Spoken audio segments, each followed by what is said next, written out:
Hello అండి. దక్షిణేశ్వర్‌లో కాళికాదేవి శంకరుడు దర్శనం అయిపోయాక అలా నడుచుకుంటూ వెళ్ళాము. ఇక్కడ చూసారా ఈ లొకేషన్ మొత్తం చూస్తే నాకు ఒకసారిగా తిరుపతే గుర్తొచ్చింది. అక్కడ కూడా కిందన అన్ని పూజా సామాగ్రి అయితే అమ్ముతారు కదా! ఈ బొమ్మ చూసారా ఓ తెగ ఊగిపోతుంది. దానిలాగే మా పాప కూడా ఊగుతుంది. ఇక్కడ పచ్చళ్ళు అన్నీ అమ్ముతున్నారు. ఇక్కడ శంఖా గాజులంటారు. సేకా గాజులో తెలీదు సరిగ్గా. నేను పెళ్ళైన కొత్తలో ఒకసారి తీసుకున్న రూ. 550 పెట్టి. అవి వేసుకోగానే బెంగాలీ వాళ్ళందరూ నన్ను బెంగాలీ అనుకుని బెంగాలీలో మాట్లాడేవారు. ఉన్నదానికే దిక్కు లేదంటే రానిదాని కోసం మాట్లాడేవారు. హిందీకే దిక్కు లేదు. సర్లే అని ఇంక తీసి పడేసాను. ఇలా మెట్రోకి ఎక్కేసి అలా షాపింగ్‌కయితే వెళ్ళాము. అక్కడ తక్కువ కాస్ట్ అంట. సరే చూద్దామని ఎళ్ళాము. ఇక్కడ చూసారా రూ. 150 అంట ఏ గౌన్ అయినా సరే.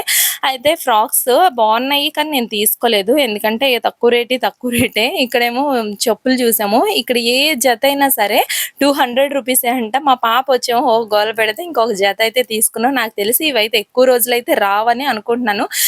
తడిపితే పోతాయి నాకు తెలిసి. ఇంకా అలా వెళ్ళిపోయాము. అక్కడ బయట చూస్తే చాలా జనం ఉన్నారు.